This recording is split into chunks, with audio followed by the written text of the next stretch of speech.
Hi, sweetheart. What's your name? Do you see any of the real Diana in Meghan? Did God, you? no. Really? No. Sorry. What if one of the most powerful royal love stories of our time was built on a lie? In my opinion, she would still be a waitress if it wasn't for Dad. For years, Meghan Markle sold the world an image of the perfect modern duchess, graceful, independent, and glowing through a miracle pregnancy. But now, Meghan, off. Piers Morgan, Britain's most unapologetic royal critic, has decided he's not letting this one go. With a smirk only he could pull off, he's waving what he calls new evidence that could shatter Meghan's carefully polished image for good. Are there any fans of Meghan Markle in tonight? Oh, hang on. There is one lone hand has raised Subversive. up here. Actually, that is one more than I expected, I have to be honest. And here's the kicker. This isn't just old gossip recycled for clicks. Oh no. These are allegedly leaked documents, conflicting timelines, and photos that royal watchers claim don't add up. One moment her bump's there, the next it's mysteriously smaller. And Piers is treating it like the royal version of a Netflix thriller. He's calling it PregnancyGate, and according to him, the receipts are damning. I don't think that is a real baby bump. I think Way too big. It's way too big. and sort of too low as well. Yeah, it's like a meter out there. I mean, it looks the wrong shape. Where's she going to give birth there? Through her knees or something? I mean, that is too low. Of course, Meghan's camp has stayed silent, hoping the noise dies down. But in today's internet age, silence is gasoline, and Piers just lit the match. The question isn't whether he's right or wrong anymore, it's why the story keeps coming back stronger every time. So buckle up, because this isn't a polite royal tea session. This is a full-blown media roast, and Piers Morgan serving the flames himself. What he just revealed could be the scandal Meghan never recovers from. And trust me, it's even messier than you think. But what happens next, that's where things get shocking. Arms. And also, why is the belly several shades browner than anywhere else? It's not supposed to be browner. This story isn't about what's proven, it's about proximity, perception, and why certain names keep resurfacing whenever royal power networks are examined. Piers Morgan didn't just come back swinging. He came back aiming straight for Meghan's royal reputation, like it owed him rent. After months of silence, he dropped a fresh media grenade, claiming he's uncovered brand new evidence that exposes the biggest royal illusion in years. He strutted onto his talk show with that trademark smirk, tapping a stack of documents as if he was about to prosecute Buckingham Palace itself. His message? I told you she wasn't telling the truth. And just like that, the internet lost its collective mind. Let's not forget the Oprah performance. Oh yeah. What? They What? did what? These people? What? There's a conversation with you With Harry, about how dark your baby is going to be? potentially, and what that would mean or look like. Ooh, how dark your baby was going It was to be? ridiculous. Within hours, clips of his rant flooded TikTok, X, and YouTube. Royal drama junkies replaying every second like it was courtroom footage. Even those who couldn't stand Piers had to admit he knew exactly how to stir chaos. He framed it as setting the record straight, but let's be real. This was entertainment warfare disguised as journalism. Every eyebrow raised, every pause between his words, it was pure performance art. What really stung Meghan's fans, though, was his calm confidence. He wasn't shouting this time, he was savoring it, like a man who'd waited years for this very moment. And whether his evidence holds any truth or not almost didn't matter. The damage was already done. Piers had reignited a fire the royals thought they'd buried. But what's inside those so-called documents? That's where things start to look a little too convenient and dangerously personal. Do you remember Meghan actually refused to use the hospital that was usually used by royals and refused to use all of the normal medical staff, and there was all of the weirdness over the timing of the birth of Archie? It started with a few curious screenshots and then spiraled into a full-blown internet obsession. Meghan's baby bump, once celebrated as a royal miracle, suddenly became the most analyzed belly in Britain. One day she's stepping out in a sleek designer dress with a bump that looks picture perfect, and 2 days later, the same bump seems to have shifted, smaller here, higher there, vanishing beneath a coat like a magic trick gone wrong. The tabloids didn't need a press release. Twitter did the math for them. Enter Piers Morgan, magnifying glass in hand, replaying every clip like he's solving the Da Vinci Code. He pointed out the way Meghan cradled her bump everywhere, on stage, in interviews, even during surprise walkabouts. To her fans, it was sweet. To Piers, it was theater. And suddenly, hashtags like Bumpgate and Royal Illusion were trending like wildfire. Critics claimed the lighting, the camera angles, even her posture caused the inconsistencies. But the internet had already made up its mind. Trevor put an article out there that Meghan had a hysterectomy and couldn't have children, and that was a big issue in their relationship. So that says a lot to the fake royal kids right now, because obviously they couldn't have come out of her. So that's something that she obviously is going to have to deal with. Something didn't look right. Side-by-side comparisons flooded Reddit, with amateur analysts pausing every frame like digital detectives. Meanwhile, Meghan's silence turned suspicion into sport. Every outfit choice became evidence. Every public appearance, another clue. The bump wasn't just a symbol of motherhood anymore. It was a mystery wrapped in royal silk. And just when people thought they'd seen it all, one particular video surfaced that made even her biggest defenders pause. Remember when Meghan proudly told the world she wanted a natural, peaceful home birth at Frogmore Cottage? The image was perfect. Candles, calm music, the modern duchess rewriting royal tradition. But when the big day finally arrived, poof, the home birth vanished faster than royal approval ratings. Out of nowhere, the palace announced Archie was born at Portland Hospital, a luxury facility known for celebrity secrecy. No explanation, no clarification, just silence and a press release that read like it had been drafted weeks in advance. All of it was bullshit, designed to damage and attack the royal family, the monarchy, and all of it, and it made me puke. Piers Morgan pounced on that silence like a hawk on a mouse. He replayed her past interviews, her glowing words about privacy and empowerment, then slammed the sudden change as a royal disappearing act. Fans were left wondering, what happened to that heartfelt home birth plan? Was it just another PR fantasy crafted for sympathy points? The hospital switch fueled more than curiosity. It ignited full-blown suspicion. Theories exploded online, claiming everything from security scares to scheduling conflicts, even wild surrogacy whispers. And while none were confirmed, the lack of answers gave every rumor legs. Royal protocol experts scratched their heads. How could something so heavily promoted just vanish from the record? Meghan's carefully built narrative was cracking, and Piers made sure every viewer heard the snap. Because in the royal world, image is everything. And when your story doesn't match your timeline, the internet will do the rewriting for you. And what came next only deepened the mystery. Meghan entered this world like it was a Hollywood set, assuming she could rewrite the script, center herself in every scene, and edit out anything that didn't fit her narrative. Just when people thought the rumors couldn't get wilder, leaked documents started circulating like contraband at a royal tea party. Screenshots of supposed memos,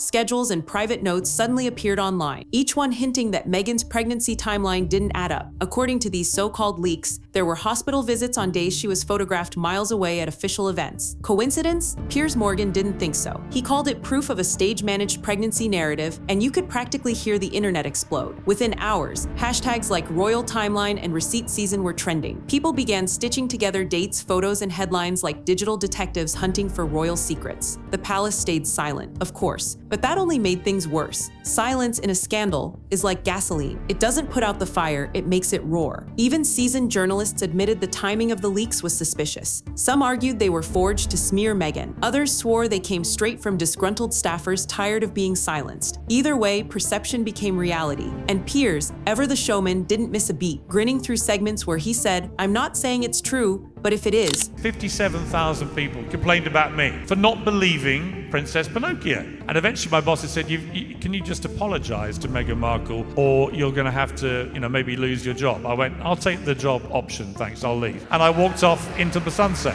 Wow, the damage was done. Facts didn't matter anymore, only the story did. And this story had teeth, because once people started questioning when the baby was born, the next question came naturally. Was Meghan even the one who gave birth at all? Just when the drama felt like it couldn't twist any tighter, the whispers started leaking from behind palace walls. Anonymous staff memos began surfacing. Notes supposedly describing long hours, endless requests, and a duchess who demanded the impossible, all while painting herself as the one who wasn't being supported. The irony. These same stories Meghan once used to justify her emotional breakdown during interviews were now being flipped on their royal heads. Piers Morgan wasted no time turning the whispers into headlines. He claimed these behind-the-scenes accounts showed a pattern. Meghan crying victim while everyone else scrambled to keep her happy. The more he talked, the more the internet nodded along, saying, wait, this actually kind of makes sense. Suddenly, the strong, independent woman under pressure narrative looked more like a Hollywood production gone off script. What really fueled the fire was Meghan's alleged reaction to the staff's exhaustion, rumors of dismissals, cold shoulders, and emotional manipulation. To her supporters, it was character assassination. To her critics, it was confirmation. And Piers, he sat in the middle, pretending to be the voice of reason while fanning the flames with every sarcastic smirk. Putting out a twerking, heavily pregnant video with him dancing around like a wooden clown Wait, next it's a to little her. better It's than- all just embarrassing. The result was brutal. Sympathy turned into suspicion. Support turned into side-eye. The Duchess, who once had the world in her corner, was now facing the same audience. Only this time, they were holding receipts instead of roses. And that's when Meghan's silence stopped being strategic and started looking guilty. When the accusations started flying again, Meghan and Harry did what they do best: vanish behind palace-sized silence. No statements, no interviews, not even a carefully worded sources say, just a deafening quiet that hung over every headline like royal fog. And in the digital age, that kind of silence doesn't calm a storm, it feeds it. Every day without a response became another reason for skeptics to believe the rumors were true. Piers Morgan knew it too. He leaned into that void like a man hosting a one-sided boxing match, gleefully landing punches with no one fighting back. To Meghan's critics, the silence looked like guilt wrapped in designer fabric. To her supporters, it was dignified restraint. But online, it was blood in the water. Forums erupted, TikToks dissected every old clip, and conspiracy threads multiplied faster than royal baby photos. The narrative stopped belonging to Meghan. It belonged to the mob. Piers capitalized perfectly, saying, if she really had nothing to hide, why not just say so? The line echoed across tabloids and talk shows until it became gospel. Meghan's silence,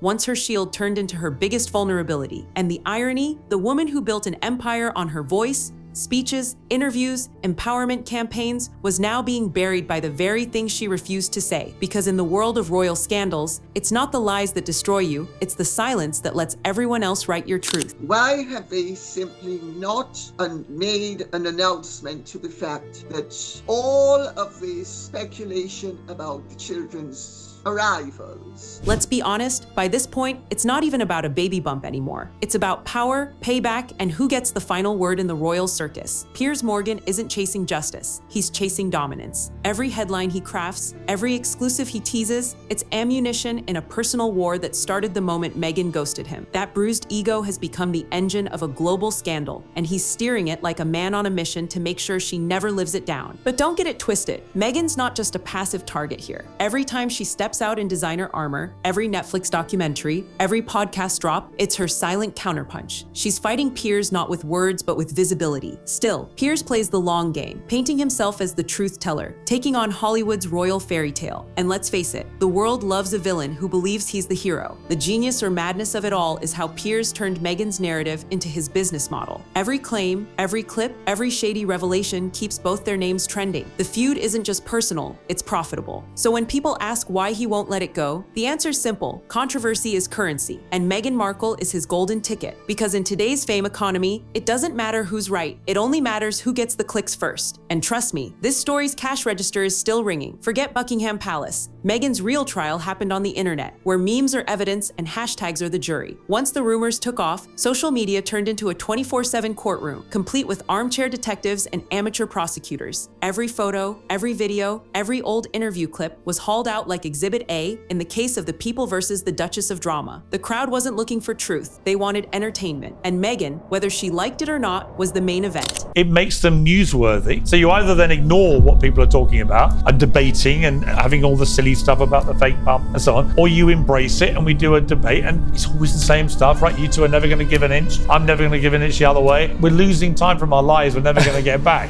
with these people. Piers Morgan didn't even need to say much anymore. The mob did the talking for him. Thousands of self-proclaimed royal experts dissected her hand gestures, her facial expressions, even the way she walked. One tweet claiming her bump folded in a clip hit millions of views overnight. Suddenly, perception became reality, and the more outrageous the theory, the faster it spread. Supporters tried to defend her, but logic doesn't trend, chaos does. The louder her defenders shouted, the more oxygen they gave to the flames. Meghan had become both the defendant and the headline, and the court of public opinion had already delivered its verdict, guilty of mystery. And that's the dark truth of digital fame. Once the algorithm decides you're a villain, you can't PR your way out. The internet never forgets, and it never forgives. In the age of viral outrage, reputation isn't lost overnight, it's deleted, one trending hashtag at a time. And there you have it, the scandal that just refuses to die. What started as whispers about a bump has spiraled into one of the most chaotic royal controversies of the decade. Whether you think Piers Morgan is a truth teller or just a professional pot stirrer, one thing's certain, he's managed to drag Meghan Markle back into the global spotlight she's been trying so hard to outrun. And as the dust settles, the question isn't what really happened anymore, it's who's bold enough to expose what comes next. Because if you thought this was wild, wait until you see what's already unraveling in our previous investigation. Let's just say it features both Meghan and Prince Andrew being dragged into the same spotlight as journalist Tom Bauer drops a pile of receipts that could rattle the royal walls all over again. Trust me, you're going to want to see how deep that rabbit hole goes. So if you haven't already, hit that subscribe button and join the Star Spotlight community, where we don't just spill the tea, we serve it piping hot with the crown still floating in it. This is Star Spotlight, where truth wears designer shoes and scandal never sleeps. Stay tuned, because the next revelation, it's already brewing. This story is about understanding, not accusation, and every detail shared here is meant to bring context, not conclusion.